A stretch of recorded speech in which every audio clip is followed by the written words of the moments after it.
Welcome to the Business Spotlight series. My name is Kay Cote, and I'm your podcast host here at Action Coach in Central Texas.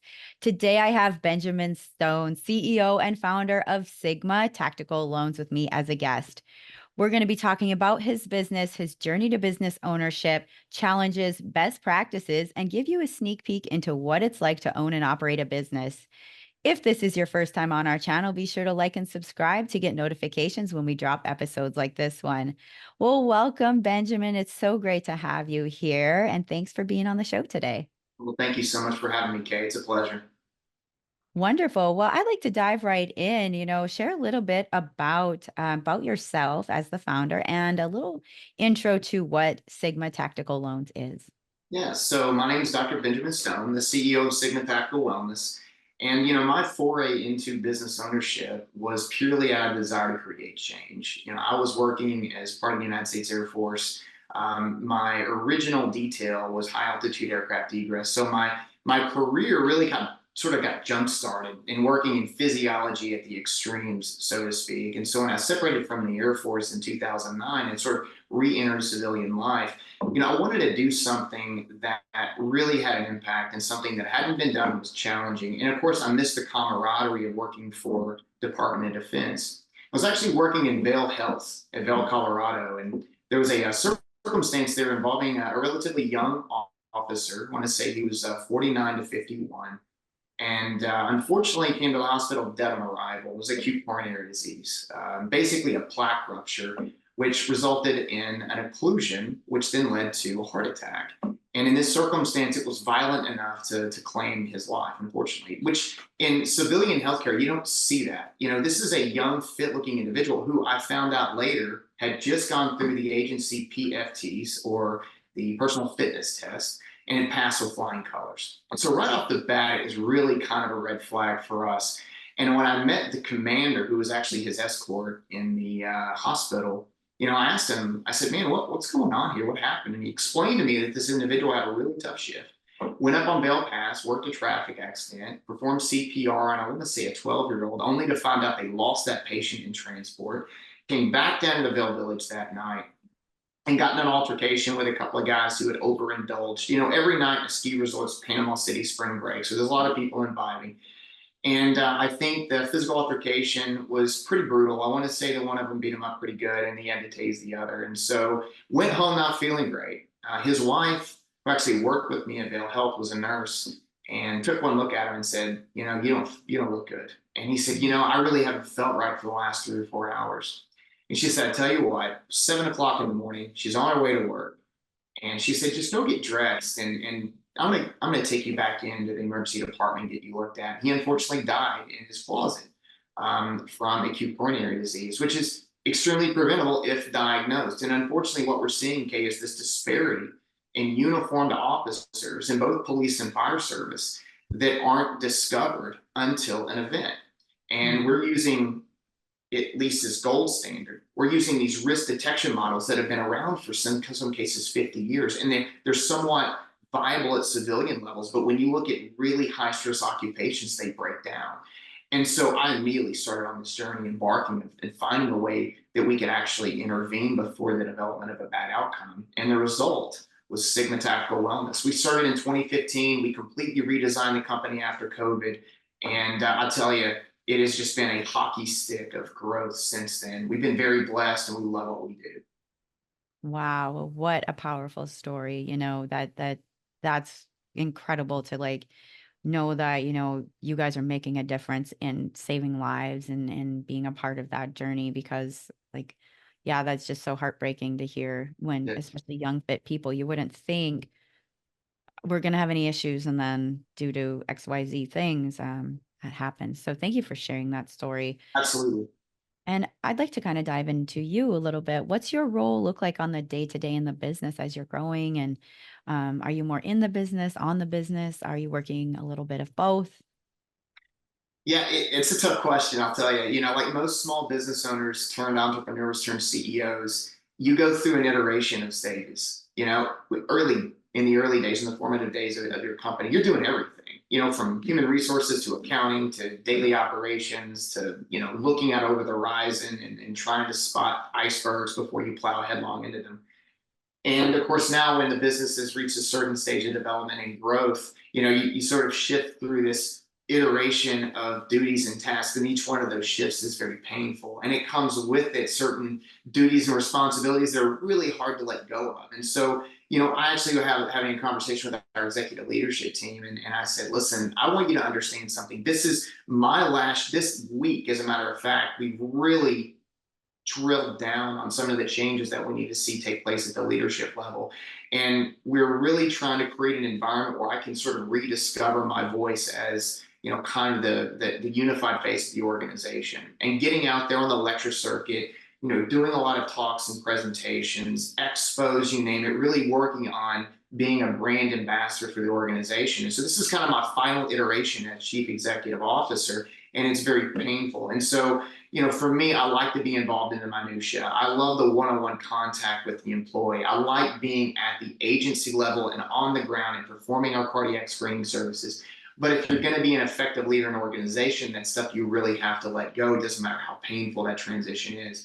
And so I told my team this morning, I said, look, this is my final iteration as chief executive officer, and I really want your grace and empathy as I sort of go through this processorial change, and being, again, just on the periphery, turning over the operations to our very qualified leaders, but really finding comfort and trust and peace in that. And I'll tell you, Kay, if you have a book on how to do that, I really want you to turn me on to it, because I think a lot of small business leaders find themselves in this position. And I think this is where a lot of small businesses stop growing. You have somebody in that position that refuses to make that final transition, and it limits their growth and productivity. And so that's why a lot of these businesses sort of stay at the level that they're at. We are not going to make that mistake. And that's not something I'm willing to do in terms of handicapping our growth and development. I want to make this final change and really allow the business to grow and thrive as a result of it.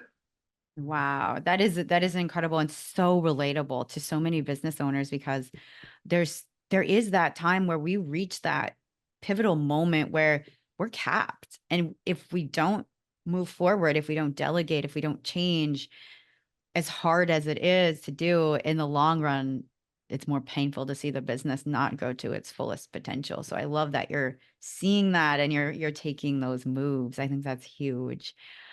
Kind of like talking about, looking a little bit of like who your employees are, your team. You talked a little bit about your team. How many employees do you currently have? And do you have any other investors in the company? What's that look like? So we have 121 contractors and employees total, and they're scattered all over the country. So we have a main central hub in Austin, Texas, but we work in 16 states. And so we have people scattered from Arizona to Bangor, Maine, and everywhere else in between. So it's very much a virtual workspace and delivery model. Now, in terms of the way the company is put together, we operate remote. So we ship equipment to various agencies and we conduct our services on site. We don't have any investors. We're entirely in the black. We're completely organic in terms of our rev gen. And for me, okay, I've never taken a business class in my life. I mean, I'm a cardiac physiologist by trade, that was really trained classically in Department of Defense. And so I've taken a lot of classes, never taken a business class. So for me, I'm kind of figuring it out sort of back of the napkin, if you will. But I find that there's really three things that we try to do. And that is take care of your employees, don't spend more money than you have, and really explore the value proposition of what your company brings to its customers. And for us, those three things have really gotten us where we are today. But for us, we're really kind of at that point where we have an opportunity to continue diversifying our offering, to continue getting out there and exploring other verticals. Now, remember, I mean, when you think of public safety, okay, you're thinking police, fire, EMS, corrections, things of that nature. We really only work in law enforcement. And so we can work in adjacent verticals. We just really haven't necessarily explored a need to do that. I would rather, for me, be the master of my trade, the subject matter expert, than be really master of nothing and sort of jack of all trades. And so we have stuck with what we know, and we've developed our reputation not only as the sole source and exclusive provider, but also as the subject matter expert and research authority on preventing heart disease in law enforcement populations. Now, how do you go about acquiring your client base? Like, do you reach out to law enforcement teams? How does that look for you? It's very relational, and Mhm. closed networks like public safety and law enforcement, they thrive on one-on-one. They thrive on referral. So for us, getting their endorsement is really the golden ticket. And so if you can earn that trust, if you can position yourself where they look at you as the leader, as the expert, and as a valued, trusted resource, the expansion is organic. They love to talk. They use the same channels of communication. They don't thrive on social media. Most all of it is sort of one-on-one engagement. Now, we do use certain marketing channels, I'd say quite successfully, but the majority of our growth has been based on one-on-one contact, endorsements, referrals, and general organic development of relationships.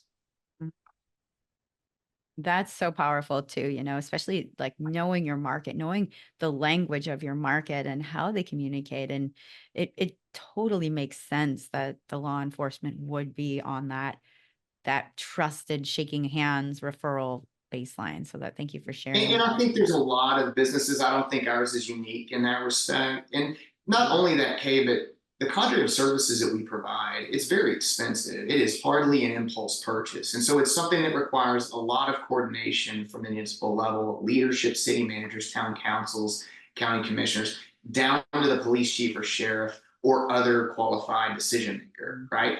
And so, in large part, that administrator at the law enforcement level, whether it's a captain or commander or a chief or a sheriff, they have to know without a shadow of a doubt that they are bringing in a very trusted and valued resource. And if they can't stand behind that claim, in some Mhm. cases, it puts their job at risk. And I think it's just like that in other venues of business that have products that are incredibly expensive, require a great deal of collaboration on logistics to pull off. They have to know without a shadow of a doubt that the person they're talking to, me or one of our sales executives, is shooting them straight and giving them all the information they need to be comfortable with the decision they're making. Very powerful. And I can feel it. I can feel it on like through this conversation, how much passion and how much purpose you have with this. I'd like to share what is one thing you wish people knew more about your business? That's a that's a really great question. And if I can say in a word, it's reliability. I Mm. wish they knew exactly how powerful what we're doing is, not just in the immediate term, but we're preventing. I mean, the average life expectancy, Kate, for law enforcement officers 57 years. 71% of those circumstances that lead to premature fatality are cardiac in nature. And so a 35-year-old SWAT officer may not realize what he or she is participating in at the time they go through our services, but I wish they fully understood the reliability of that information to prevent them from dying at an age, for me, it's quite honestly unacceptable. And Mhm. so, again, we have to sort of provide other offerings. We have to provide other resources that are really important in the immediate term that keep them engaged in the overall lifetime process of preventing cardiac disease from claiming their life. But I wish they could understand what they're getting and the impact, the longitudinal effect it's going to have on their career, but most importantly on their life. And that's something that I think we are really re, redeveloping, really, and kind of doubling down on this year is really making people aware that what they're participating in isn't something that's just going to make their lives a little better. It's something that could potentially prevent them from orphaning their children before the age of 60. Mm, that's very powerful too. Kind of looking at your why, deep diving, you shared so many great, stories of the impact and like the why. But how did you get into entrepreneurship? What was that transition like if you were, going from employee to being owning a business? For me, it was just, and I think for a lot of entrepreneurs, I think it's something you're born with, Kay. I really do. I think that a lot of people are intimidated by the eat what you kill mentality. But I think for true entrepreneurs, and I put myself in this category, I can't think of working for anyone else except myself. Mhm. And it's not because I'm arrogant or prideful or incapable of following someone else's lead. It's just because you truly have a desire to work things in a way that you know will have a profound impact on the user. And I think entrepreneurs see that. And I feel like they understand the process required to get from point A to point B. And furthermore, I think they're born with a certain level of grit and determination that allows them to sort of ride the roller coaster of an entrepreneurship without getting off and without getting tired and without getting fatigued. I mean, certainly there's going to be periods of burnout, there's going to be periods of uncertainty, but I think we as an entrepreneurs have an ability to keep our eyes focused on the light at the end of the tunnel and pray to God that it's not a freight train. That's a good way to put it. Oh, so many of our listeners are going to resonate with that on a deep, deep level. Yeah. Diving into a little more about you, you're leading your team. What is your leadership style, and like how do you prefer to lead your team? By example. By Mm, example. And I think I call myself the chief custodial officer of the company. And as I clean stuff up all day, there in plumbing, there's a concept of, I'll use the word stuff rather than the alternative, runs downhill. That is not the case within business. It runs uphill. And you at the top of the pyramid are the one that's going to be making the phone call if somebody's unhappy, right? And we have an amazing team of people, and they're all very dedicated to our patients and to our clients. But at the end of the day, if they're severely upset about something, it's up to me to give them a shout and touch them and help them understand that, hey, we take responsibility for this and we're going to make it right to you. And there's so much power in that because people really feel as if they're understood. And I think in terms of the human condition, that's the one thing that everyone wants that no one has. It's just understanding, the feeling that they're being understood. yes. And so at the end of the day, for me, when it comes to leadership and our style, I want to make people feel that they are a valued asset. And it's funny, we just had a meeting with someone just a moment ago that's looking for more responsibility, that's looking to take a greater, more central role in leadership of our operations on site. And I welcome that. I love that. For me, if you've got somebody that's saying, I want to be more involved in this, that's a direct indication that you're putting them and the company in a position where those types of opportunities are present. You're not closed off. You're not, making it such that, they feel that there's no mobility within the company and there's no more way in which they can make a difference. And so, I really try to get down on the ground with our people. It doesn't matter if it's the person conducting EKG stress testing or it's one of our chief level employees. I want to make sure that they understand that they're understood. And for me, that I think is the greatest thing as a CEO you can provide for your workforce. That's definitely very, very true and very, very insightful. Kind of looking at your business moving forward as you grow, as you're, creating these awesome leaders, what does your business look like in the next 3 to 5 years? I think continued expansion. I think we'll probably at some point, we've had some attraction from private equity companies and VC capital and even from hospital networks, because what we do is provide a service that has a high net value. It's got a great profit margin and it's being offered in a completely unexplored demographic of the market. And we've been able to penetrate that. We are the subject matter expert and we are kind of the sole resource of what we do. And we're kind of the established leader in the field. And so for us, the next 5 years is just continued growth. We have some research coming out, Kay, and some which we just published this year. And that's something I'd like to touch on just very, very briefly. In law enforcement versus civilian sector, private sector, insurance companies don't really look at risk through the lens of occupation. And so they don't provide additional screening resources Mhm. for individuals that exist in a certain occupational strata. It's just you're a human being, your experience is the same as mine, and we're going to look at everyone the same. And that's just not the case. As a police officer, firefighter, or a member of first response, your job is so unbelievably stressful. When you look at stress injury, you look at suicide rates, you look at substance abuse rates, it's all much, much higher in public safety first response occupations. And so you can't tell me that that's not going to manifest physically in some medical ailment. And that's exactly what we see in heart disease development, right? So we wanted to know, based on our screening methodologies and the fact they're just much more robust than you would receive at the municipal level, we wanted to know how many more people we were catching, Yeah. versus the ones that were just sort of spit out through the system of traditional risk management. Yeah. And we assume maybe 20, 30%. Okay. I mean, we assume that, for every 10 people that would have been passed through a traditional risk screening system that our methodologies would have caught another two or three. And I'll tell you, I would have been happy with it. I mean, I think anyone would. Turned out to be 92%. And so 92% of people that participate in our program that were actually exposed, had exposed risk, would have passed through a traditional, more civilian based risk metric. And that shows that more or less the status quo is no longer acceptable, and that not only are these traditional metrics completely and utterly obsolete, but they're dangerous because you're giving people the assumption that they're completely out of harm's way, and they're not.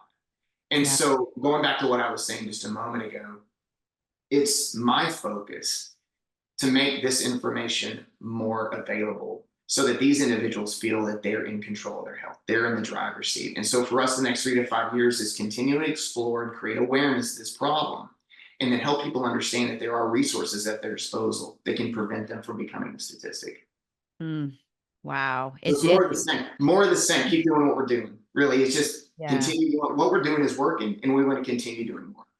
Definitely. And it's just so it reminds me of a phrase I heard of like dis-ease in life is causes disease in the body. And it's Yes. like when your life is full of a lot of turbulence, a career, especially like law enforcement, that stems into the body as well. So I'm really glad you touched on that. This has been such a great conversation. And I feel like, for anybody listening, definitely listen to this once or twice times through because Ben, you've had so many great things to say. And as we're kind of like getting into the wrap up of our episode, I'd like to dive into a rapid fire question section where we ask you 4 questions or you answer first thing top of mind. And yeah, we'll go from there. But are you ready for some rapid fire?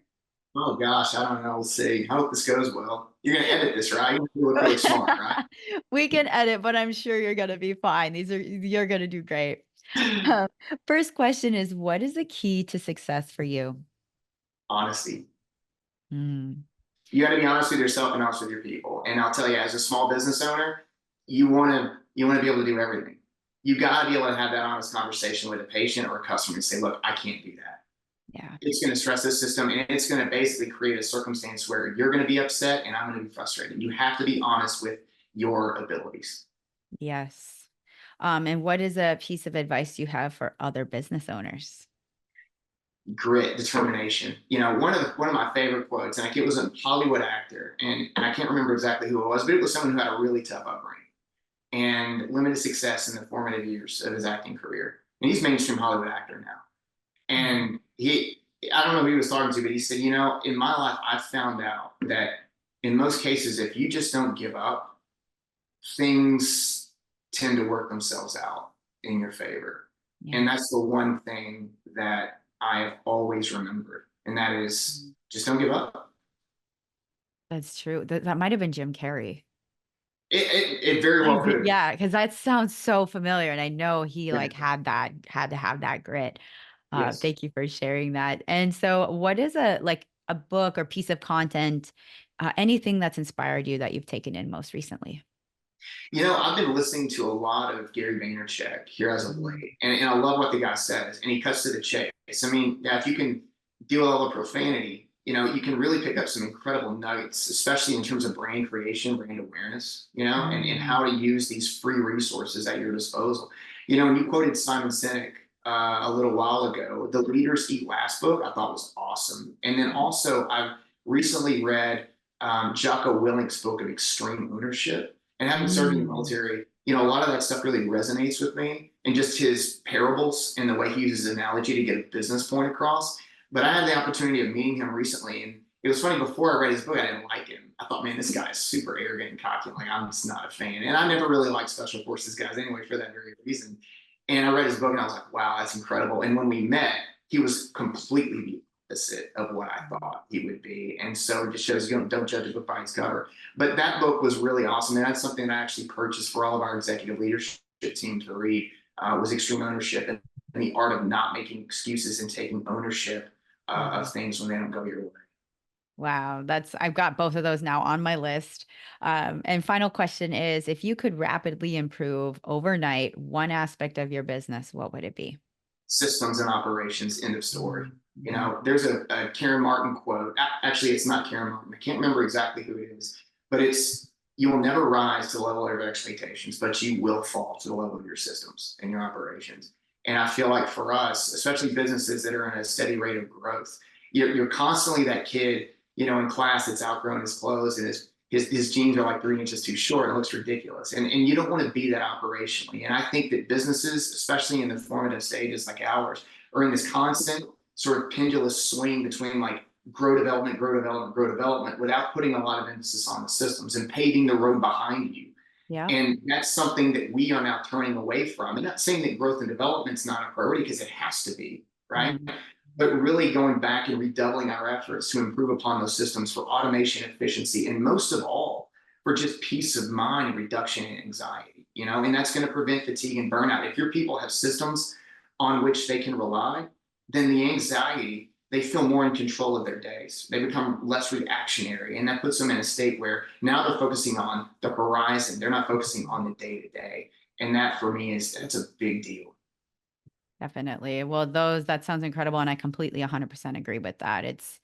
Yeah. Thank you. Thank you for all of those answers on your rapid fires. And before we wrap up for the day, how can people get involved? How can they find you, find your business? Feel free to drop some contact info. Yeah, www.imsigma.com, especially for those that have friends or relatives or actually maybe even exist in the public safety space and maybe hearing this. We've got a lot of information on the website. We've got physician resources, there's videos, there's macromedia, and so if there's questions that you have that potentially we can answer, we invite you to reach out. You'll always be able to speak to a live person. And so well, I really appreciate the opportunity, Kay. Thank you. I certainly hope this is insightful for your listeners and for you, and sort of keeps in accordance with the values and the mission statements of your podcast here. And I just appreciate the opportunity of being involved. Oh, yes. This has been incredible, Ben. Thank you for sharing your contact info. And for our final question for today, what is most inspiring to you today? Gosh, I tell you, I read these success stories of people that, have been able that like me that don't have a background in business that don't have a Harvard MBA that were able to understand that if you just treat people right and you don't spend more money than you have in the bank, and you keep your head down and don't give up, it's for me that's inspiring seeing their success. I know a lot of people don't like that because it's sort of comparative and makes them feel like they're a have not. But for me, I look at that and I'm thinking if they did it, then we can do it, And furthermore, we're in the process of saving lives. I don't see how we could fail. Mhm. I just don't see how we can fail. And so we find great peace in that. And I see other success in similar genres of business, and I find great motivation and inspiration from their success. Well, thank you so much for your words of wisdom. Yes, this has been such an inspiring podcast. And thank you for your time today. Thanks so much, Kay. Really appreciate you.